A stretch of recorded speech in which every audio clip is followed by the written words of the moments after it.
ሰውየው የአሜሪካው ፕሬዝዳንት ዶናልድ ትራምፕ አንድ ራስ ምታት ሆኖብኛል ያሉትን ጉዳይ ከሳምንታት በፊት አጠናቀዋል።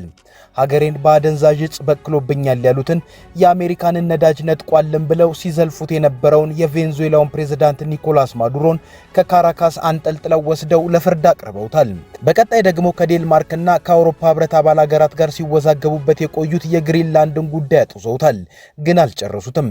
የግሪንላንድን ጉዳይ ሳይጨርሱ ግን አሁን ፊታቸውን በሰፊው ወደ ኢትዮጵያ ዙረዋል። ተጠናቆ ስራ ጀመረ የተባለው የታላቁ የኢትዮጵያ ህዳሴ ግድብ ዛሬ ላይ የልዕለ ኃያሏ የአሜሪካ ፕሬዝዳንት ዶናልድ ትራምፕ ጠረጴዛ ላይ ያለ ዋነኛ ጉዳይ መስሏል። ይህም በሁለት ነገሮች ታይቷል። ከቀናት በፊት በግድቡ ጉዳይ ግብፅን፣ ሱዳንንና ኢትዮጵያን ማደራደር እፈልጋለሁ ብለው ደብዳቤን ለግብፁ ፕሬዝዳንት አብዱል ፈታህ አልሲሲ ላኩም። ደብዳቤው ግን እንዳለ ግብፅን ብቻ ነው የሚሸተው። ካይሮ ከዚህ ቀደም ታነሳ የነበረውን ድርቅ ባጋጠመኝ ጊዜ ኢትዮጵያ ውስጥ ያለው ሁኔታ ከግምት ውስጥ ሳይገባ ከግድቡ ውሃ ይለቀቅልኝ የምትለውን ዶናልድ ትራምፕ በሌላ ቋንቋ ደግመውታል። ከግድቡ የሚመነጭ የኤሌክትሪክ ኃይልም ለግብፅና ሱዳን ይሸጣሉ። ትላንት ደግሞ ዙሩን አክርረውት ከዚህ ቀደም ደጋግመው እንዳሉት የኢትዮጵያ ግድብ የተሰራው በአሜሪካ ገንዘብ ነው ብለው ያለምንም ማመንታት ተናገሩ።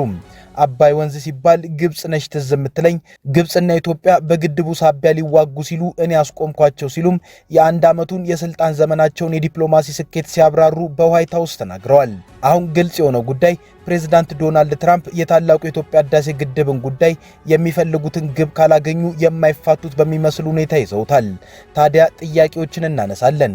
እርግጥ ትራምፕ በመጀመሪያው የስልጣን ዘመናቸውም በግድቡ ዙሪያ ከግብፅ ጋር መወገናቸው ግልጽ ነበር። ግን የአሁኑን ጊዜ የግድቡን ነገር ለምን አጥብቀው ለመያዝ መረጡ? ምንንስ ሊያሳኩ ፈልገው? ዋሽንግተን ለግብፅ ያላት ቦታ ቢታወቅም በዚህ ሰዓት ለምን ይበልጥ እንክብካቤን አበዙላት? ኢትዮጵያስ ምን ታድርግ? ጤና ይስጥልን፣ ኢትዮ ፍሮንቶች ነን።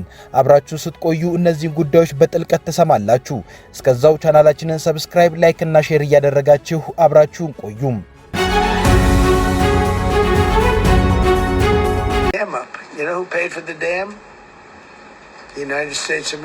ለግድቡ ማን እንደከፈለ ታውቃላችሁ? አሜሪካ ናት። በዓለም ላይ ትልቁ ግድብ ይመስለኛል። ግድብ ገነቡ። እኔም ይህ እንዲሆን እንዴት ፈቀዳችሁ አልኩ። ለምን እኛ ይህንን እናደርጋለን? እኛንን ፋይናንስ ያደረግነው ይህች ሀገር። አላውቅም፣ ምናልባት ሪፐብሊካን ፕሬዝዳንት ይሆናል፣ ግን አይመስለኝም። ዲሞክራት ይመስለኛል። ግን እንዴት ያለ አስከፊ ነገር ነው። ስለዚህም ግብፅ በመሰረቱ በናይል ላይ በቂ ውሃ የላትም። እናም ያንን ውሃ ለብዙ ነገሮች ይጠቀሙበታል። ለመዝናኛ፣ ለጉዞ፣ ለቱሪዝምና ለሁሉም ነገር። ማለቴ አላውቅም። ትልቅ ግድብ አላቸው። አሁን ያንንም ጉዳይ መፍታት አለብኝ።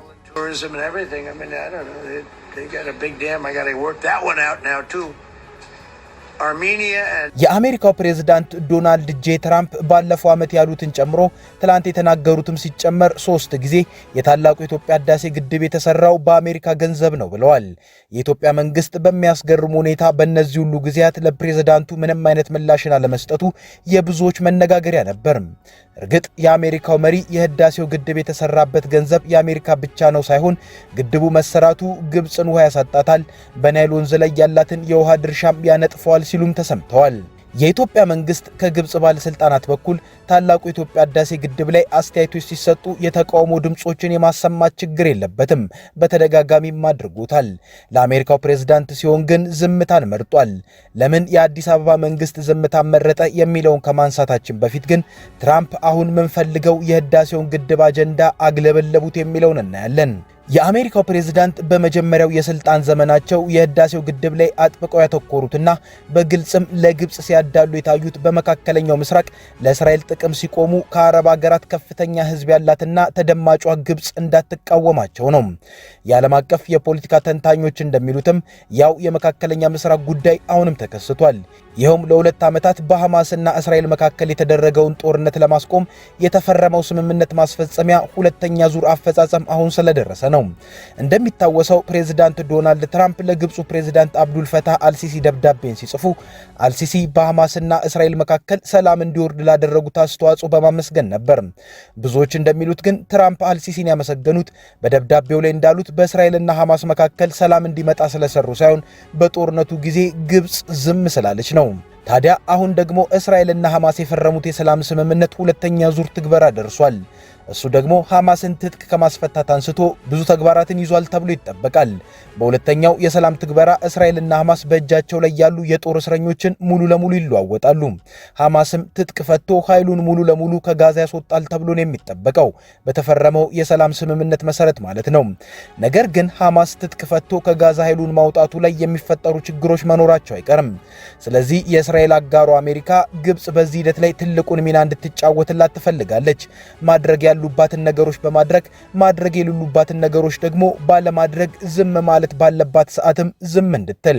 ለዚህ የግብጽ ውለታ ደግሞ አሜሪካ ልትከፍለው የምትችለው ነገር በአሁን ሰዓት በኢትዮጵያ የህዳሴ ግድብ የውሃ አያያዝና አለቃቀቅ ላይ የካይሮን ድርቅ እንጂ የኢትዮጵያን ድርቅ ከግምት በማያስገባ ሁኔታ ውሃ እንዲለቀቅ አዲስ አበባን መጫን ነው።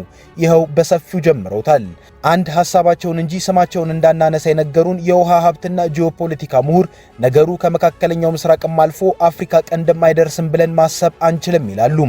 እሳቸው እንደሚሉት እስራኤል በቅርቡ ለሶማሌላንድ የሀገርነት ዕውቅናን መስጠቷ የሚታወስ ነው።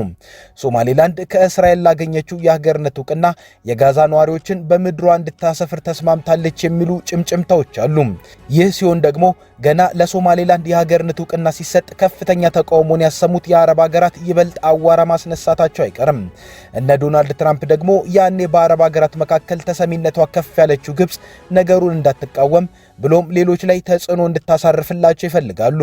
ለዚህም ለካይሮ የሚቀርብላት እጅ መንሻ ኢትዮጵያ ላይ የሚደረግ ከህዳሴው ግድብ ካይሮ እንደፈለገችው ውሃ ልቀቂ የሚል ጫናን መፍጠር ነው። እንደሚባለው ካይሮ የጋዛ ተፈናቃዮች እሷ ምድር ላይ አይምጡ እንጂ ሌላ ቦታ ቢሰፍሩ ግድ ላይኖራት ይችላል። እሷ በአባይ ውሃ ላይ መብቷ እስከተጠበቀ ድረስ ማለት ነው። እዚህ ጋር ዋናው ጥያቄ ታዲያ ኢትዮጵያ ምን ታድርግ የሚለው ነው። አስተያየታቸውን የሰጡ የውሃ ሀብትና የጂኦፖለቲካል ምሁር ነገሩ ለኢትዮጵያ እንደ አደገኛ መንታ መንገድ ነው ብለውናል። የአሜሪካው ፕሬዝዳንት ዶናልድ ትራምፕ እንደሚሉት አዲስ አበባ አሁንም በትራምፕ አሸማጋይነት ከግብጽና ሱዳን ጋር በህዳሴው ግድብ ዙሪያ ድርድር ብትቀመጥም ችግር ያመጣል።